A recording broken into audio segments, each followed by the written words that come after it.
तो कल हम बात कर रहे थे जी नंबर सिस्टम की। नंबर सिस्टम में जो क्वेश्चंस हैं, ऐसा नहीं है जो कल अटेंड नहीं किया वो आज समझ नहीं आया। हर क्वेश्चन अपने आप में एक टेक्निकल क्वेश्चन है, इंडिविजुअल आइडेंटिटी है उसकी, उसके लॉजिक्स हैं। जितने लॉजिक्स क्लियर होंगे उतने ही आराम से आप क्वेश्चन सॉल्व कर लोगे। कल मैंने आपको बताया नंबर सिस्टम के अंदर क्या कि जो सीरीज होती हैं उसमें होल नंबर पे क्वेश्चन बनते हैं, या प्रीवियस ईयर में कितने तरह के क्वेश्चन उसमें पूछे गए हैं वो हमने डिस्कस किए, राइट। और साथ में मैंने आपको बताया था नेचुरल और नेचुरल कंसेक्यूटिव के बारे में। ठीक, आज हम बात करेंगे उससे आगे की सीरीज में, राइट ना। यदि मैं अगर ये कहूं कि कल हमने समझा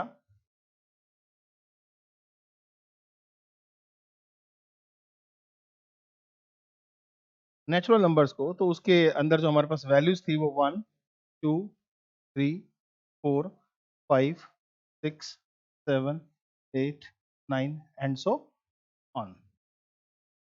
तो ये एक ऐसा रैशनल नंबर है जिसका डिनोमिनेटर 1 है, राइट, और ये पॉजिटिव इंटीजर्स में कंसीडर होता है।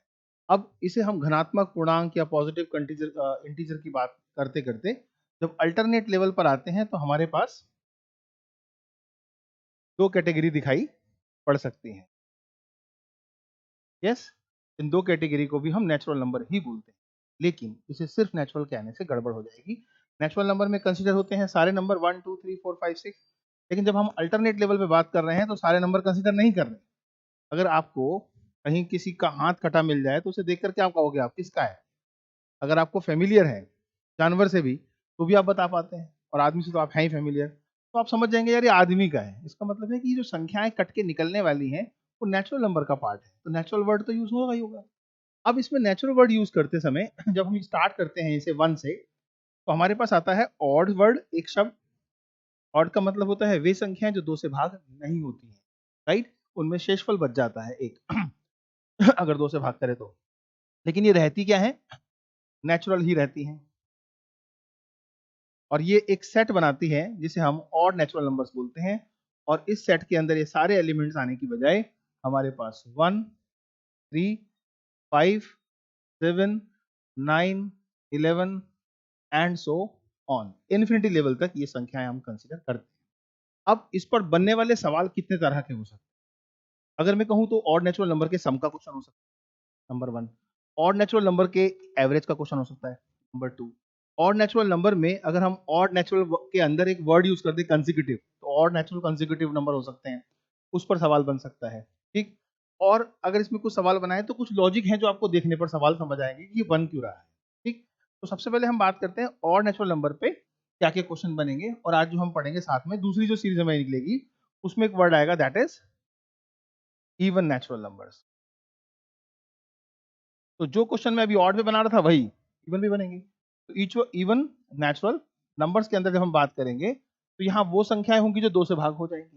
That means 2 4 6 8 10 12 and so on. ठीक है जी, क्लियर। अब आज पहले हम खत्म कर लेते हैं इवन और ऑड के ऊपर बनने वाले क्वेश्चंस, उसके बाद कुछ और सोचेंगे। मतलब ये सोच के चलो आज आपको ज्यादा से ज्यादा पढ़ना है तो ऑड और इवन के क्वेश्चन के बारे में पढ़ना है। ठीक, तो यहाँ तक बात समझ आती है। इसे हिंदी में हम कह सकते हैं विषम प्राकृत संख्याएं, जैसे इसे बोलते हैं हम प्राकृत संख्याएं, तो इसे हम बोलते हैं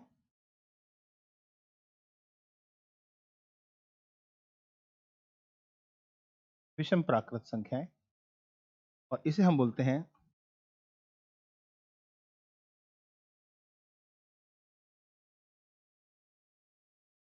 सम प्राकृत संख्या, राइट। इन तीनों कैटेगरी को आप रियल नंबर ही बोलेंगे, ये वास्तविक संख्याएं ही है। इसलिए अगर आपसे कभी कहा जाए किसी क्वेश्चन में ऑड नेचुरल नंबर जो है वो रियल नंबर है, हाँ, इवन नेचुरल नंबर है वो रियल है, हाँ, क्योंकि नेचुरल रियल है तो ये उसका पार्ट है। यस और नो, तो these all are consider as a real number. ठीक है, अब क्या ये सारे के सारे रैशनल नंबर हैं? बिल्कुल रैशनल इसलिए है क्योंकि ये पी अपॉन क्यू की फॉर्म में लिखे जा सकते हैं और इसमें क्यू का मान शून्य नहीं होता है। यस और नो। अब इन नंबर जिनको आप देख रहे हो इसे इंटीजर क्यों बोल रहे हैं, इसे पूर्णांक इसलिए बोल रहे हैं क्योंकि इन सब का डिनोमिनेटर एक एक है। यस और नो। तो अब धीरे धीरे आपको शब्दों से समझ भी आ रहा होगा कि संख्या को हम किस कैटेगरी में क्यों लेते हैं। जबकि याद कीजिए आप 9th क्लास में थे तो ये सारे के सारे शब्द आपके लिए नए थे, और उस समय जो आपके स्टेटमेंट के क्वेश्चन आते थे ट्रू और फॉल्स के, आपको प्रॉपर मीनिंग समझ नहीं आता था संख्या का किससे क्या रिलेशन है, तो वो ट्रू और फॉल्स भी आप ढंग से नहीं बता पाते थे। तो मैं कोशिश कर रहा हूँ कि आपको एक एक चीज आराम से बता दूं। स्कूल टाइम में नहीं पढ़े कोई दिक्कत नहीं है, अब पढ़ना पड़ेगा क्योंकि जॉब चाहिए। तो सबसे पहले तो मैं आपको एक चीज बताऊं कि इसके सम वगैरह की बात बाद में करूंगा, पहले एक टेक्निकल क्वेश्चन की बात करूं तो ऑब्जर्वेशन में आप देखेंगे कि मैंने ऑड नेचुरल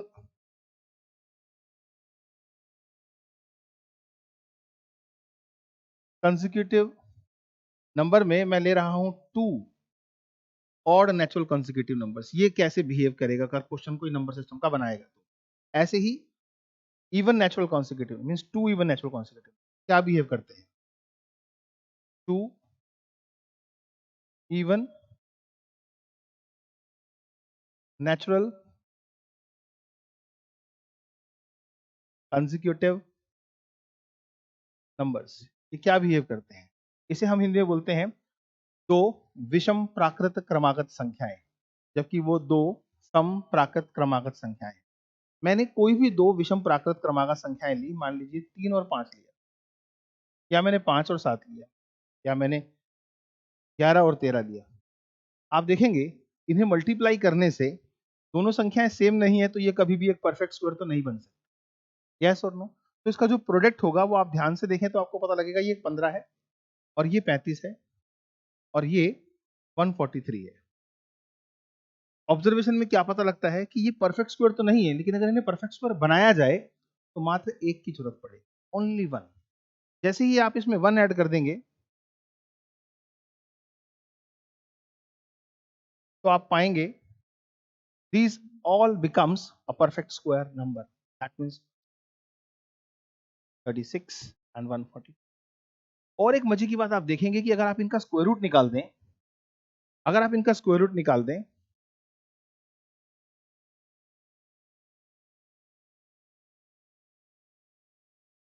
तो आपको पता लगेगा कि इसका स्क्वायर रूट अगर 4 है तो इसका 6 है और इसका 12 है।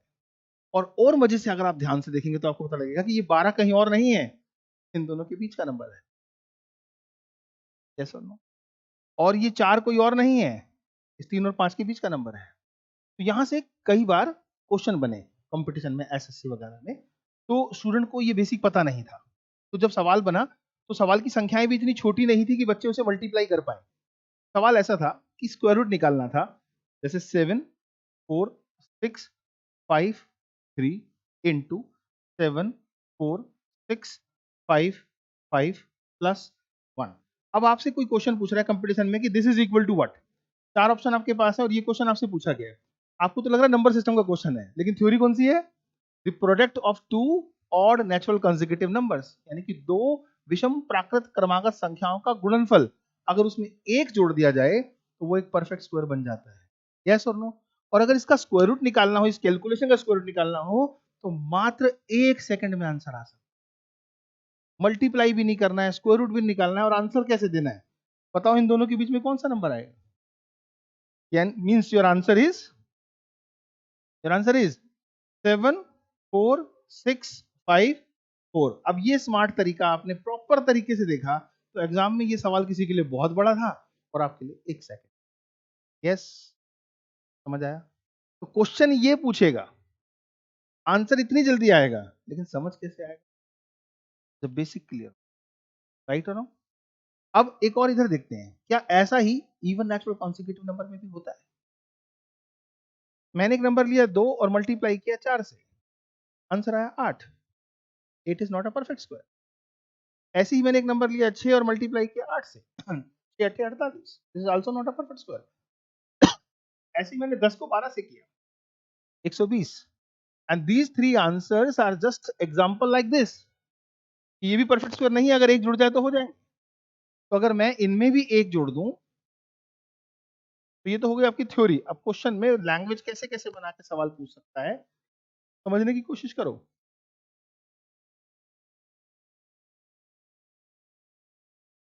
इस सबका आंसर क्या है, 9 का वर्गमूल, यानी कि this is 9 and answer is 3। and this is what 49, answer is 7, and this is 121 and answer is 11. वही तो है। क्या ये 3 उस 2 और 4 के बीच का नहीं? क्या वो 7 इस 6 और 8 के बीच का नहीं है ना? तो इसका मतलब है कि आपको ये बात समझ आनी चाहिए कि अगर आपसे ऐसा क्वेश्चन पूछ लिया गया कि इसका आंसर क्या होगा, 4642 इंटू 4644 प्लस 1, तो जवाब क्लियर है आपका क्या? The answer is yes 4643। मतलब जितनी जल्दी आप निकाल पा रहे हो ये सिर्फ इसीलिए पॉसिबल है कि ऑब्जर्व हो गया। इसे नोट करो, फिर उसके पूछने का तरीका मैं आपको बताऊंगा कैसे कैसे इतनी सी बात पर वो सवाल आपसे पूछ। मैं अगर नंबर सिस्टम पढ़ाऊं तो कम से कम 25-30 घंटे पढ़ाऊं, इतनी कैलकुलेशन इंप्रूव हो जाएगी सवालों को देख के।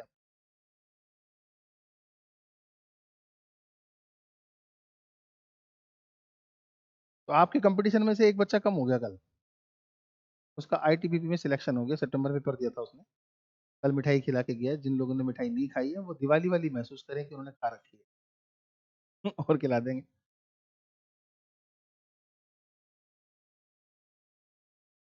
देखो बेटा, ठंड तो उन मजदूरों को भी लगती होगी ना जो सुबह सुबह नौकरी करने जाते होंगे, उठने में दिक्कत तो उनको भी होती होगी ना, लेकिन उन्होंने मजदूरी चयन कर लिया है, अब तो उनके लिए मजदूरी भी रहेगी और मजबूरी भी रहेगी। आप कम से कम अफसर बनना चाह रहे हो तो एक अवसर आपके पास है कि उम्र है अभी, ये सुन लो। और इस उम्र के अंदर अगर आपने आज कुछ सेक्रीफाइस कर लिया तो यकीन मानो कल 60 साल की उम्र तक आपको महसूस होगा कि आई एम द बॉस, ये सुन लो। तो बॉस बनने में बॉस टाइम लगता है और दिक्कतें भी होती हैं, तो आप कोशिश करो कि आपके अंदर एक अंदर वाला गट्स आना चाहिए, गट्स फीलिंग। या तो बिजनेस में बॉस बन जाओ या फिर किसी जॉब में बॉस बन जाओ, तो फिर कोई भी पोस्ट जो बॉस वाली है वो आराम से मिलनी नहीं है। इतनी सारी होती है ना हमारे पास वैकेंसीज, एलडीसी, यूडीसी, है ना, ये सब पोस्ट होती है ना, सब लोग इसके लिए बने भी होते हैं। तो जो जिस पोस्ट के लिए बना होता है ये उनके लिए होती भी है। तो ये हमारे अपने ही डिसीजन होते हैं कि हमें क्या बनना है। अगर आप ये देखो कि एलडीसी यूडीसी होती है तो आपको ये भी देखना चाहिए ना, सीडीएस भी तो होता है, आपको ये भी देखना चाहिए ना, एक्साइज इंस्पेक्टर भी तो होता है, कस्टम भी तो होता है, इनकम टैक्स भी तो होता है। आपकी ऑब्जर्वेशन की वजह से आप बनोगे, आपका डिसीजन आपको सोचना है कि आपने क्या करना है। यस और नो? हम्म। बड़े बड़े ऐसे लोग हैं, सक्सेसफुल लोग, जिन्होंने 40 साल की उम्र के बाद अपना करियर शुरू किया और वो सक्सेस है। तो ये कोई ऐसा नहीं है कि आपने गवर्नमेंट जॉब में सक्सेस होना है तो ही आप सक्सेस हो पाओगे। सक्सेस मतलब सक्सेस, लेकिन हाँ, गवर्नमेंट जॉब में आपके पास एक एज लिमिट है कि इसके बीच में आप इस पर्टिकुलर के लिए ऐसा सक्सेस होना चाहते हो तो हो सकता है, उसे क्रॉस होने के बाद नहीं करना है ना। वरना तो आप देखो 30 का वक्त खत्म होने के बाद क्या लोग प्रोफेसर नहीं बन सकते हैं, पीजीटी नहीं बन सकते, सब बन सकते हैं। आपने जल्दी शुरू किया है तो जल्दी कुछ हासिल कर लो, राइट। हाँ, काम करने में थोड़ी दिक्कत तो होती है, आसान तो नहीं है कि रोज मेहनत की जाए, लेकिन ये मन जो है ना, इसको मारना पड़ता है। अब आपसे क्वेश्चन पूछ रहा है, if 4675 into 4677 plus x is a perfect square number,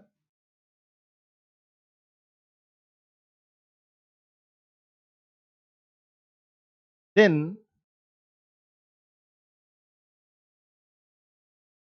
find the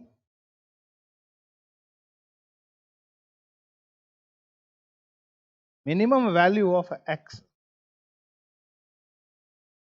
यदि ये जो स्थिति है जो आपको दिख रही है, आपसे ये कहा जा रहा है कि ये पूरी की पूरी अपने आप में एक परफेक्ट स्क्वायर संख्या है, तो फिर x का कम से कम मान क्या होगा?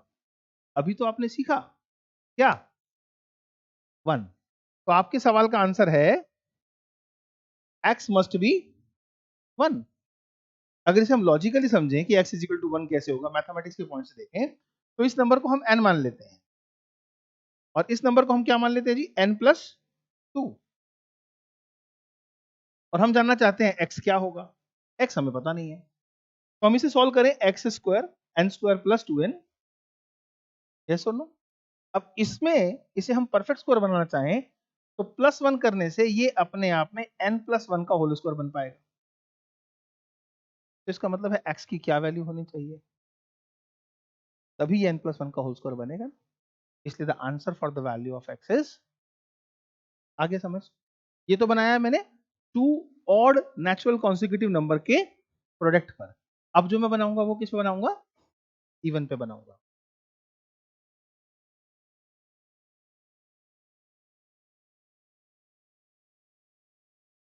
आई होप समझ आ रहा होगा, ठीक पढ़ाता हूं मैं, समझाने का तरीका ठीक है मेरा, बता दो कोई कमी वमी हो तो मैं थोड़ी सी प्रैक्टिस वैक्टिस और कर लूंगा।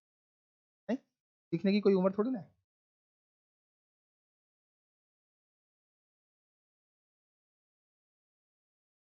if 48742 into 48744 plus x is a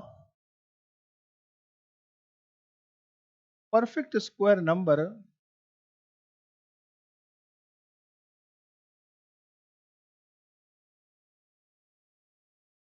then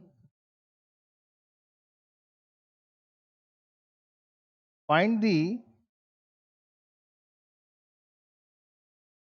minimum value of x।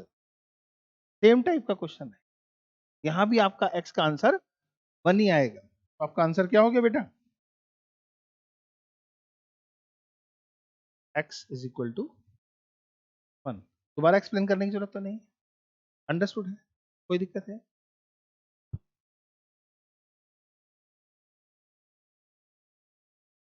चलो आगे। अब सवाल पैदा होता है कि ये तो थे दो टेक्निकल क्वेश्चन जो स्क्वायर एंड स्क्वायर रूट के चैप्टर में कहीं ना कहीं और नेचुरल कॉन्सिक्यूटिव और इवन नेचुरल कॉन्सिक्यूटिव के प्रोडक्ट की वजह से बनते हैं और प्रीवियस ईयर में कहीं ना कहीं पूछे गए। अब हम बात करें सम की।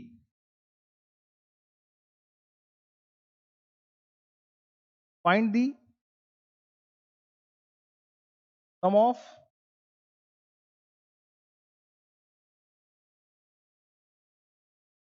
First 20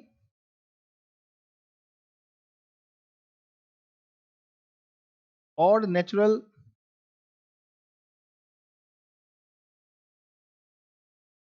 consecutive numbers. हमें बताना है प्रथम 20 जो विषम प्राकृत संख्या है उनका जोड़ क्या हो। देखो, अगर आप 10th क्लास को थोड़ा सा याद करें तो आपका एक सम का फॉर्मूला था, S n is equal to n upon two bracket 2a plus n minus 1 into, इससे हम एक फॉर्मूला बना सकते हैं सम का। कैसे?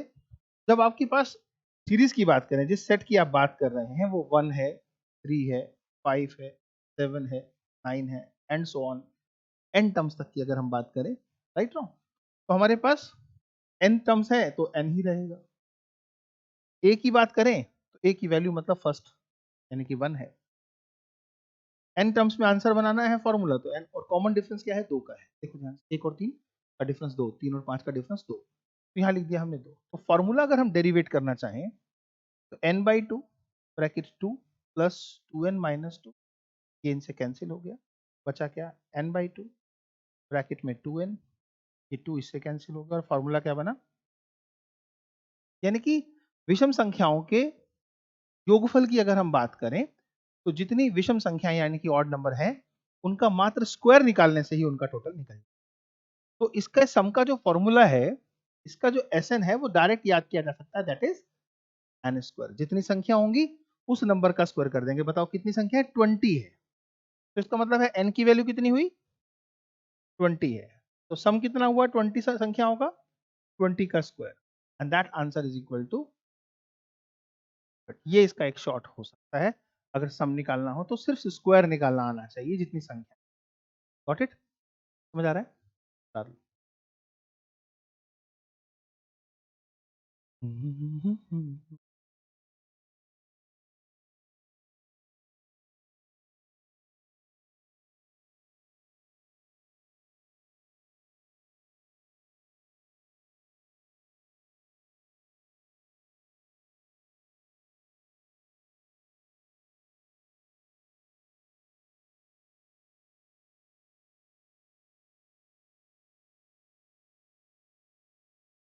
All clear? अब इसी तरह से एक सवाल इवन नंबर बन सकता है। find the sum of first 20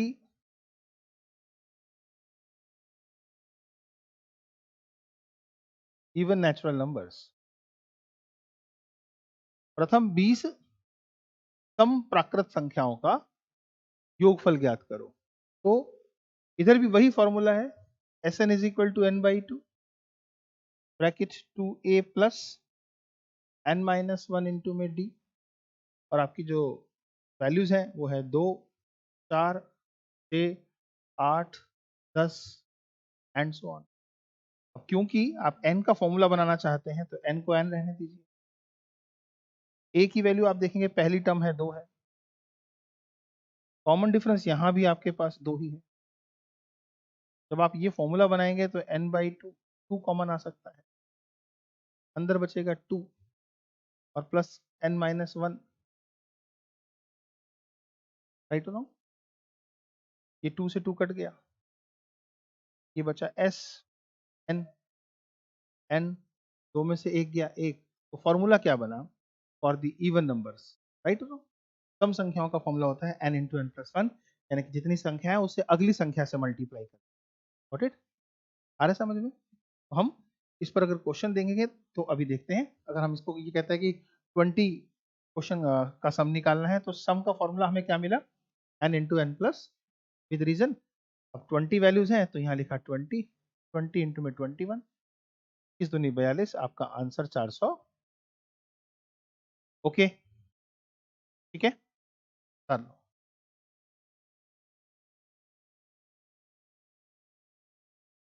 कोई doubt?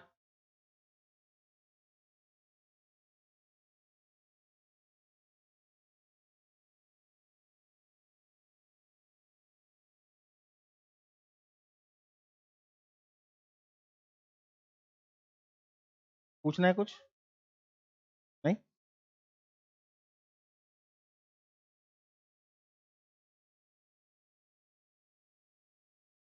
Next question.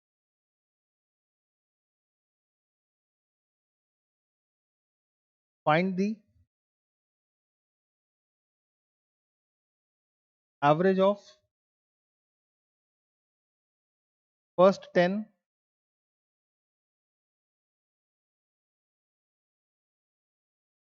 Odd natural numbers.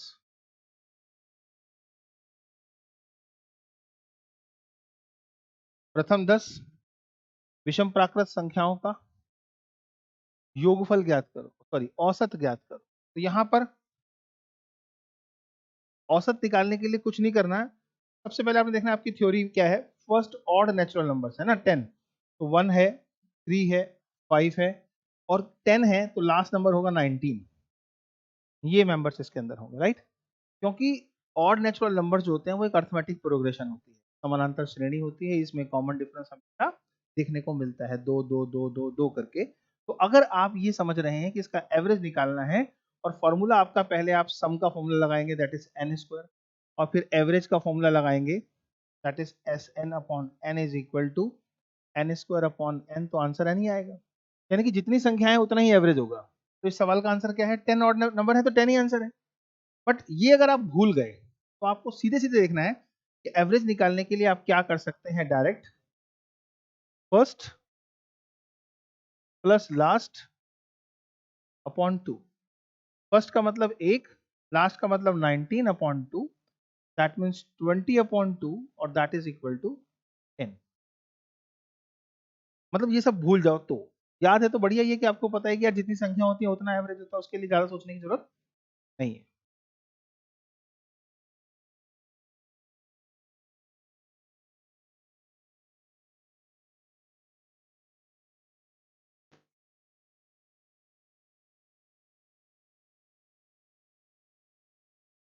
Okay,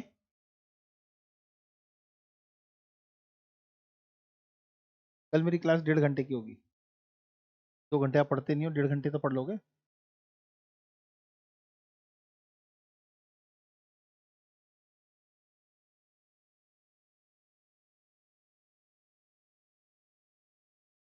find the average of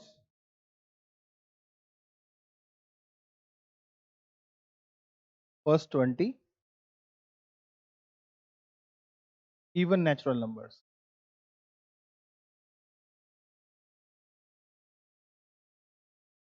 अब यहां पर अगर हम इसके मैथमेटिक्स के हिसाब से देखें, जो गणित किताबों में लिखा है कि इसके सम का जो फॉर्मूला है वो n into N plus one है, और इसका एवरेज निकालने की बात हो रही है, तो वो इसका मतलब होगा Sn को नंबर ऑफ टर्म से भाग करेंगे। तो फॉर्मूला क्या बने एवरेज का? जितनी टर्म्स बोली गई हैं उसका नेक्स्ट नंबर आंसर है। तो टर्म्स कितनी बोली गई हैं? 20, तो आंसर क्या होगा? 21। बट अगर आप फॉर्मूले याद नहीं रख पाएंगे तो ये 2, 4, 6, 8, क्योंकि ये इवन नंबर्स हैं और 20 संख्या है, तो जो 20वीं संख्या होगी वो 40 होगी, दो दो का गैप है, तो ये लास्ट नंबर इसका 40 होगा। और यहाँ भी आप एवरेज के लिए वही थ्योरी लगा सकते हैं जो मैंने पीछे बताई, फर्स्ट प्लस लास्ट अपॉन। तो फर्स्ट टर्म आपकी 2 है, लास्ट टर्म आपकी 40 है, अपॉन 2 आप करते हैं, तो 42 को आप 2 से भाग करते हैं और आंसर आता है आपका इस। Okay,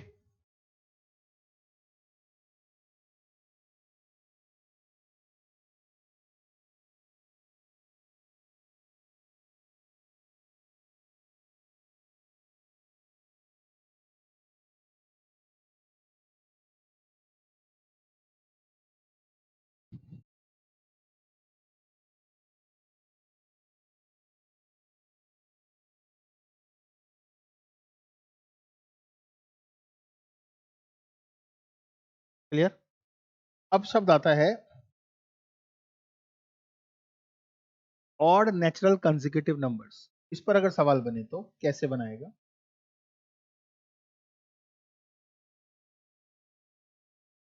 find the sum of 15, 17, 19, 21, 23, 25 and so on 85। अब वो सम पूछ रहा है और संख्याएं आपको दिख रही हैं। दिखने वाली संख्या क्या है? 2 से भाग ना होने वाली, यानी ऑड नंबर। लेकिन 1 से शुरू नहीं हुई है तो फॉर्मूला तो नहीं लगेगा आपका, लगा रहे थे आप। तो इसका सम निकालने का क्वेश्चन जो बना, वो अब आपको थोड़ा दूसरे तरीके से देखना है। या तो ये तरीका लगा लो, 1 से लेके 85 तक का सम निकाल लो, फिर 1 से लेके 15 से पहले तक का सम निकाल लो, फिर दोनों को सब्ट्रैक्ट कर लो, आंसर आ जाएगा। बट वो टाइम वेस्ट होगा। यहाँ पर आपको सम का एक नया तरीका सीखना पड़ेगा जो एवरेज चैप्टर से आपको मिलता है। क्या? यहाँ आप सम निकालने का तरीका लगाएंगे average of terms into number of terms. अगर ये चीज आपने इसमें कर ली, जल्दी आंसर निकल जाएगा। अब एवरेज कैसे निकलेगा? एवरेज निकालने का मतलब है, मैंने अभी आपको बताया कि एपी है, तो इसका मतलब है 15 प्लस 85 बटे 2, यानी कि 100 बटा 2, और एवरेज की वैल्यू हो गई 50। राइट? ये तो एक चीज निकल गई। अब दूसरा देखना संख्याएं कितनी हैं, हाउ मेनी नंबर्स भी है। तो जब भी एपी के अंदर नंबर ऑफ टर्म्स निकालनी हो, नंबर ऑफ टर्म्स निकालनी हो तो क्या करें बेटा? Last number minus first number, और जो इनमें गैप दिख रहा है दो दो का है, डिवाइडेड बाय गैप प्लस 1। अब 85 में से 15 के 70, 2 से भाग किया 35, 35 और 1, इस तो नंबर ऑफ टर्म्स आपकी आ गई, यानी कि n की वैल्यू। तो आपका सम कितना बन गया? सम बन गया 36 गुणा 50, यानी कि 1800। ओके, उतार लो।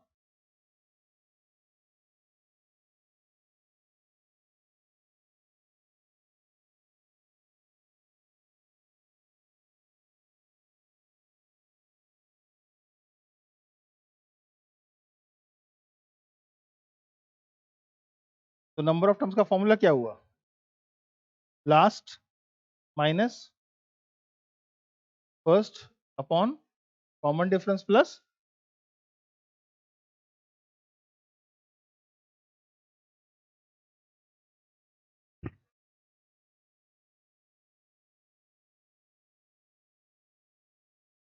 कोई problem?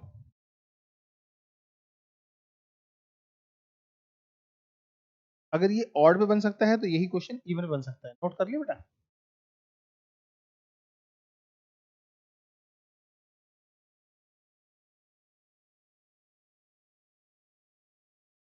Find the sum of 16, 18, 20, 22, 24 up to 84। यहाँ क्या करें, यहाँ भी सम का वही फॉर्मूला लगाएं, सम बराबर average of terms into number of terms. Average कैसे निकालें?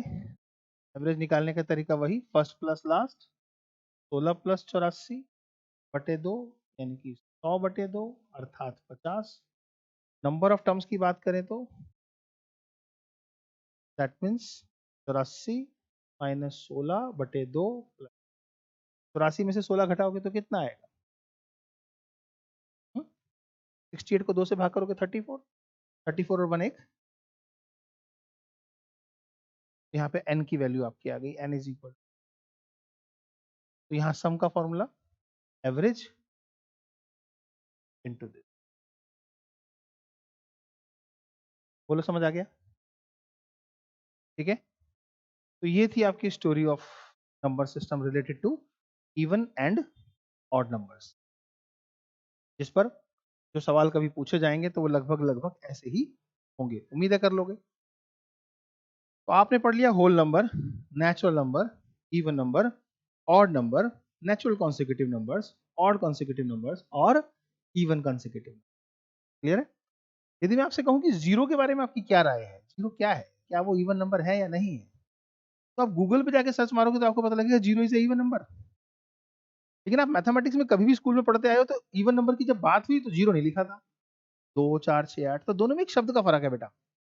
आज मैंने भी नहीं लिखा क्योंकि मैंने एक शब्द साथ में लिखा, नेचुरल। अगर नेचुरल वर्ड यूज किया गया है तो जीरो इवन नंबर नहीं है, क्योंकि जीरो इवन नेचुरल नहीं है। लेकिन अगर सिर्फ इवन नंबर यूज किया गया है तो जीरो है, क्योंकि जब आप सीरीज ऑफ होल नंबर को डिस्ट्रीब्यूट करोगे दो पार्ट्स में, जैसे आपने 1 से शुरू किया, 0 से शुरू करते और आप डिस्ट्रीब्यूट करते, तो 1 3 5 7 में तो कोई दिक्कत आती नहीं, उसके तो मेंबर वही रहते जो थे।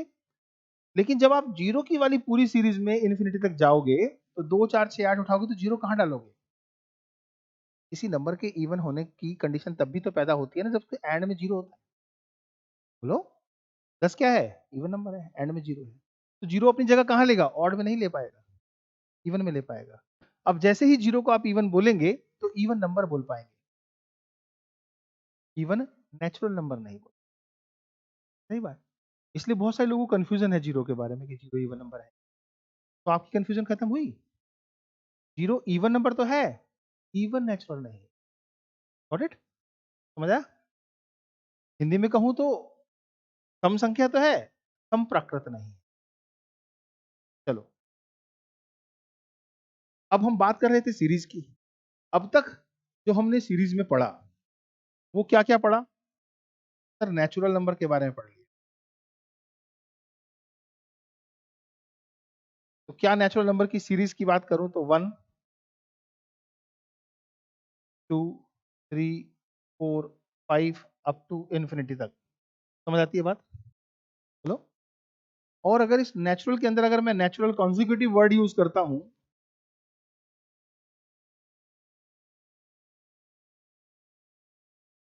तो ये बात समझ आती है कि मैं इसे कहीं से भी शुरू कर सकता हूं, 15 16 17 एंड सो ऑन। यस और नो? जब मैं बात करता हूं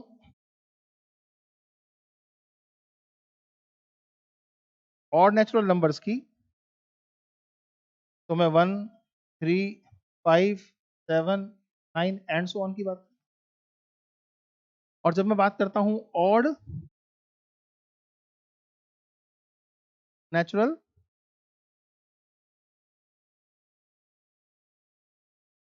कॉन्जिक्यूटिव नंबर्स की, तो मैं बात 5 7 9 11 एंड सो ऑन कर सकता हूं। डिफरेंसेस समझ आ रहे हैं ना भाषा के साथ? जब मैं बात करता हूं इवन नेचुरल नंबर्स की,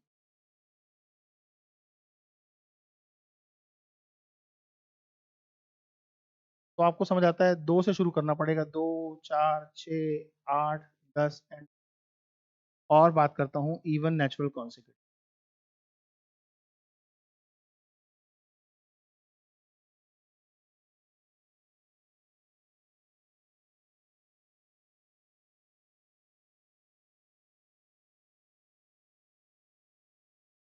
कोई कंफ्यूजन है? अंडरस्टैंडिंग ऑफ वैल्यूज है? एक चीज और पढ़ चुके हैं हम, दैट इज होल नंबर्स, जो सबसे स्टार्टिंग में। जैसे ही होल नंबर्स की बात करोगे तो आपको कंसीडर करना पड़ेगा जीरो को, और वो तमाम संख्याएं जो नेचुरल नंबर में थी, 1 2 3। तो ये आपने कल से लेकर आज तक देखा, समझा, इस पर कई तरह के सवाल आपके सामने आए। अब जब मैथमेटिक्स में हम पढ़ रहे होते हैं तो भाषा के अंदर प्रयोग होने वाले शब्दों में कुछ ऐसे शब्द भी होते हैं जिसे हम प्राइम और कंपोजिट बोलते हैं, राइट हो ना? तो प्राइम क्या है और कंपोजिट क्या है, अब इसे समझ, फिर उसके बाद हम किसी और सीरीज के अंदर आएंगे, की बात करेंगे। फिलहाल हम इसके अंदर जो चीजें देखते हैं उसे समझते हैं। यहाँ तक कोई डाउट है? इसे नोट करने की जरूरत है?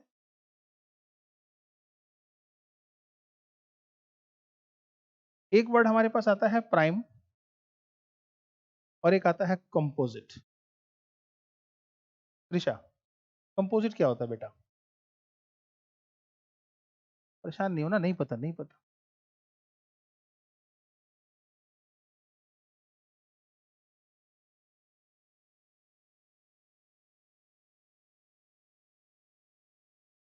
ये प्रॉपर वर्ड नहीं है समझने के लिए। तू बता बेटा। नहीं पता?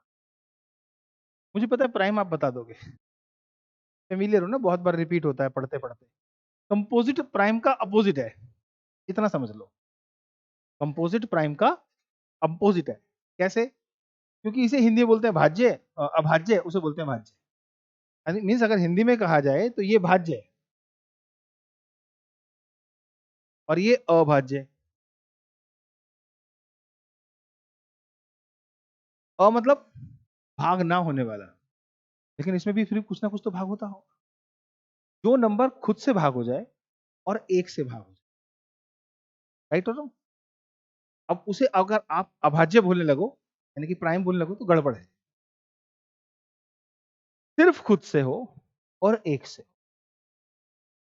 यस और नो, और किसी से ना हो, ये भी गलत है। क्यों सर? एक के संग तो है, एक खुद से भी होता है और एक से भी होता है। सिर्फ खुद से भी हो रहा है, और अब ये बात समझनी है, जिसके केवल दो, जिसके केवल दो भाजक हो और दोनों असमान हो। क्या कहा? जिसके केवल दो भाजक हो और दोनों असमान हो, वो अभाज्य है। In English, I can say which two distinct factors can divide a number. Only two distinct factors can divide a number. That number can called. ये वाली परिभाषा नहीं है किताब, किताबों में सिर्फ ये लिखा होता है जो संख्या स्वयं से भाग होती है और एक से भाग होती है उसे अभाज्य बोलते हैं। ये तो बात एक पे भी लागू हो जाएगी, तो स्वयं को तो कर ही रही है और एक से भी हो रही है, तो वो डेफिनेशन खराब है, प्रॉपर नहीं है। तो टू डिस्टिंक्ट फैक्टर्स, राइट? समझ आया? तो दो अलग अलग। तो जब हम बात करते हैं दो की, तो दो को कौन कौन भाग कर पाता है? एक और दो अलग अलग फैक्टर हो गए। जब हम बात करते हैं तीन की, एक और तीन। लेकिन जैसे ही आप चार की बात करते हैं तो वो कंपोजिट नंबर में कंसीडर हो जाता है, क्योंकि ये चार एक और चार के अलावा दो से भाग होता है। तो टू डिस्टिंक्ट फैक्टर तो नहीं है, ओनली टू डिस्टिंक्ट फैक्टर तो नहीं। यहां अब साधारण भाषा में समझें कि भाज्य संख्या वो है जिसे दो से अधिक संख्याएं भाग, composite number is the number which is divisible by more than two number. ये आसान तरीका होगा आपको हमेशा याद रखने। यस? तो अब आप बताओ, मैं अगर यहाँ 5 लिखूं तो ये एक और 5 ही बनेगा ना, और जब मैं यहां पर आऊं 6 लिखूं तो 1 होगा, 2 होगा, 3 होगा। यस? अब आप बताओ 7 को यहां डाल सकते हैं ना? कभी कभी आप सोचते हो कि इतने प्यार से स्कूल में मैथ सिखाते थे, कितना आसान होता है ना? लठ मार रखे थे सब लोग, ऐसे होता है वैसे होता है, 2 क्वेश्चन करा दिए, बाकी घर से कर लेना, घर से कहाँ पे, ट्यूशन में कर लेना, ट्यूशन कोई और नहीं तो मैं पढ़ा दूंगा। ऐसा होता था। हम जब पढ़ते थे तो हमारे को भी स्कूल के टीचर ही बोलते थे ट्यूशन पढ़ेगा तो पास हो जाए। तो ट्यूशन भी हमें उन्हीं से पढ़ना पड़ता था। यस और नो? बट वो सिचुएशन मेरे साथ नहीं थी। मेरे साथ ट्यूशन पढ़ने की सिचुएशन एसएसटी थी, जो मुझे आज तक नहीं आती। लिख गए इतिहास, सन समुद्र बह गए, मरने वाले मर गए, हम रोने को रह गए। तो इतिहास मुझे समझ ही नहीं आया कभी, लेकिन हाँ कुछ चीजें तब समझ आती हैं जब उसको एक्सप्लेन बहुत अच्छे से किया हो। तो मैंने एक बार एक मूवी देखी, लोह पुरुष के बारे में मैंने सुना था कि लोह पुरुष कोई है, मतलब मेरा इंटरेस्ट ही नहीं था, मुझे मैथ्स अच्छा लगता था तो मैं मैथ्स ही पढ़ता रहता था, इसीलिए आज मैथ्स भी पढ़ा ही रहा हूँ, राइट नो। तो मुझे लोह पुरुष पता तो था कि है क्यों ये नहीं पता। आप में से कितने लोगों को पता है कि लोह पुरुष को कहते हैं? आपको भी वही पता है जो मुझे पता था। तो एक दिन मैंने सरदार पटेल मूवी थी ब्लैक एंड व्हाइट, आप सर्च मारना या कहीं बैठ के किसी दिन मूड बना के देखना, आपको समझ आएगा कि वो लोह पुरुष क्यों थे। मतलब अगर वो ना होते तो आज हमारे देश की स्थिति ये होती ही नहीं, ये भी सच है। At the time of partition जो भी दस्तावेज तैयार हुए उससे पहले की जो परिस्थितियां थी, उसमें जो लोहे की तरह खड़ा रहा वो पुरुष लोह पुरुष था। कितनी सारी स्थितियां थी, कॉन्फ्रेंसेस थी, कितने सारे एग्रीमेंट्स थे, कितने सारे डिस्कशन थे, उन डिस्कशन में वो व्यक्ति थे। यस, बट दुर्भाग्य ये है कि वो भारत के प्रधानमंत्री नहीं हुए, और भी बहुत सारे लोग हैं जो नहीं हुए, और दुर्भाग्य ये भी है कि बहुत सारे ऐसे लोग हो गए। यस और नो। आप जब सीढ़ी से ऊपर आते होगे तो आपको एक फोटो दिखाई देती हो, है ना? कई लोग वो सेलिब्रेट ही नहीं कर रहे थे जबकि वही चीज है। किसकी बात कर रहा हूँ, है ना? चलो, दोनों दल अनिवार्य थे, गरम भी और नरम भी, लेकिन कई बार नरमी से काम चलता नहीं है, कुछ ना कुछ। जैसे आप लोग ही हो, कभी कभी क्लास लेने के तुरंत बाद चले जाते थे, एक दिन मैं गर्म हो गया, मेरे अंदर का गरम दल निकल के बाहर आया आप लोग नॉर्मल हो गए। दोनों अवस्थाएं जरूरी होती हैं, लेकिन हर बात गर्म तरीके से कही जाए तो अच्छी भी नहीं लगती, राइट नो। तो 8 को भाग करेगा 1, 2, 4 और 8। तो आप समझ रहे हो कि composite number is the number which is divisible by more then 2 numbers. The prime number is the number which having only 2 distinct factors. Yes or no? Only 2. तो ये तो हो गया अब हमारा प्राइम और कंपोजिट का मतलब। डेफिनेशन लिखने की जरूरत है, अंडरस्टैंड है। अब समझते हैं प्राइम के अंदर एक वर्ड लगता है और यहां से निकलता है, ये निकलता है को, निकलता है प्राइम, तो यहां एक शब्द बनता है को प्राइम। ये क्या सीन है भाई? इसे हम बोलते हैं सह अभाज्य।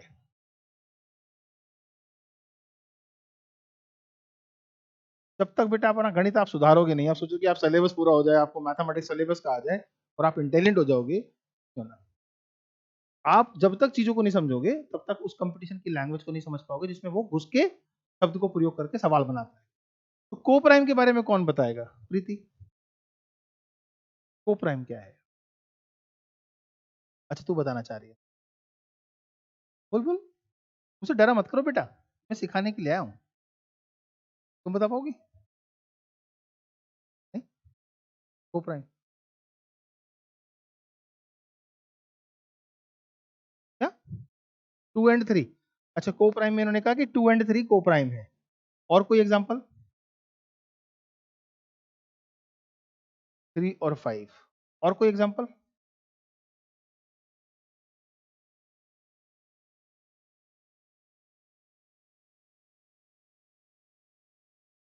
एक सिंपल सी बात समझना, जिन दो संख्याओं को सिर्फ 1 भाग कर सके, जिन दो संख्याओं को सिर्फ 1 भाग कर सके वो को प्राइम है। यानी कि अगर आप इन दो नंबर का एचसीएफ निकालोगे तो उसकी वैल्यू कितनी आनी चाहिए? अब इसमें जरूरत है ना बेटा ये ऑड नंबर ही हो, आप इसमें एक नंबर 4 और एक नंबर 7 भी ले सकते हैं, समझे? ये भी को प्राइम है, क्योंकि 4 और 7 आपको भी सर वो तो प्राइम, वो कंपोजिट है, ये प्राइम है, तो ये को प्राइम कैसे हो गए? इन दोनों का आपस में क्या संबंध है? एक लड़का बाइक चला रहा है, पीछे एक लड़की बैठी है, क्या संबंध है दोनों में? फिर ये क्या उठपटांग क्वेश्चन है, ऐसे कैसे पता लगता है? ये सर नो, बिल्कुल यही आंसर होना चाहिए सर। इस उदाहरण से कैसे पता लगता है कि उन दोनों में आपस में क्या संबंध है? हाँ, दैट इज, यस। हम इसे आज की दुनिया में, आज की प्रैक्टिकल लाइफ में समझ सकते हैं कि वो उस समय बिहेव कैसा है, और इसको जज कर लेते हैं हम कई बार, प्री जज कर लेते हैं। यस और नो। तो प्री जज में हम उसके एडिकेट्स को काउंट करते हैं, तो इनका एडिकेट होगा ना कोई, इनका एडिकेट क्या है? इन दोनों को सिर्फ एक से, यस और नो, समझ आ गया? तो इसका मतलब है इनका भी HCF 1। तो तुम बैठने के हिसाब से अंदाजा लगा लेते हो, ठीक। तो संख्याओं के बैठने के अंदाजे में आपको सिर्फ ये देखना है कि दोनों संख्याएं एक से भाग होती हो, तो इसे मतलब मैं उदाहरण क्यों दिया, याद रह जाए कि हाँ ये दोनों बैठाएं कैसे। अब मैं यहाँ 4 और 8 डाल दूंगा तो मना कर दोगे, आपकी को प्राइम नहीं हो सकती, क्योंकि 4 और 8 दोनों 4 से भाग हो जाएंगे, यस। और को प्राइम की सिचुएशन ही है जो दो संख्याओं में रेशो पैदा करती है बेटा। अगर दो संख्याएं को प्राइम की स्थिति में नहीं है तो उनमें रेशो भी नहीं होगा। अगर रेशो पैदा करना है तो, जैसे किसी रेशो को रेशो बोलते हो 2:3, ये रेशो है। अगर आप बोलते हो 3 और 4 रेशो है, यस ये रेशो है, क्योंकि ये दोनों संख्याएं आपस में एक दूसरे के को प्राइम। समझ आया? क्लियर है? अब बात समझ आ गई होगी। तो कल को जब हम रेशो की बात समझते हैं तो को प्राइम का मतलब पता होता है, तो रेशो ढूंढने में दिक्कत नहीं होती। तो सर अगर हम कहें कि 4 और 8 रेशो नहीं है क्या? है, ये भी रेशो है, लेकिन फिर सर आप कह रहे वो भी रेशो है। इस रेशो में और उस रेशो में ये फर्क है कि ये दोनों 4 से भाग होने के बाद 4 एकम 4, 4 दूनी 8, रेशो ये है। सर आप तो अभी कह रहे थे ये रेशो है। रेशो को हिंदी में बोलते हैं अनुपात, और ये इसके समान है, जैसा ये है वैसा यही है। डिस्ट्रीब्यूट करोगे, इससे करो या इससे करो, सेम तरीके से आएगा। बांट के देख लो, 300 रुपए को बांट के देखो, इसमें बांटो या इसमें बांटो, शेयर सेम आएगा। तो ये अनुपात इसकी बराबरी करता है। तो इस अनुपात को अनुपात के समान समानुपात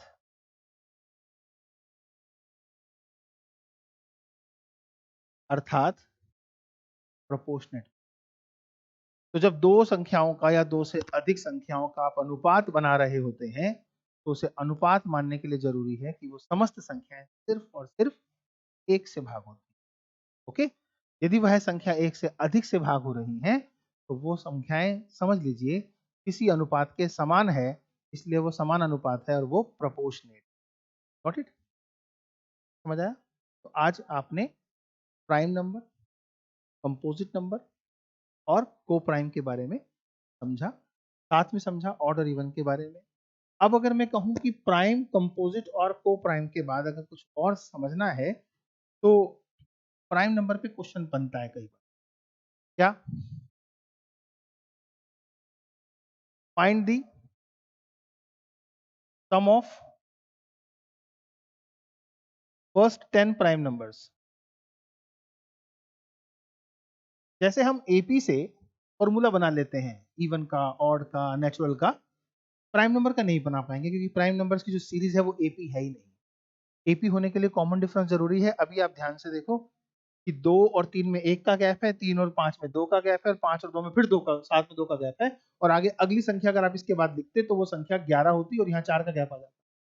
तो यहाँ गैप ही सेम नहीं है, कॉमन डिफरेंस ही नहीं है, तो एपी वाला फॉर्मूला कैसे लगा लेंगे? तो यहाँ पे आपको फिर रटना पड़ेगा कि संख्याएं कौन कौन सी हैं। 2 है, 3 है, 5 है, 7 है, 11 है, 13 है, 17 है, 19 है, 23 है और 29। इनके बीच में छोड़ी हुई संख्याओं को चेक करके देख लेना, वो संख्याएं दो से अधिक संख्याओं से भाग हो रही होंगी, इसलिए वो प्राइम नंबर नहीं है। राइट और नो? अब अगर इसका सम निकालना हो तो कोई शॉर्टकट नहीं है, जोड़ना ही पड़ेगा। 2 + 3 + 5 + 7 + 11 + 13 + 17 + 19।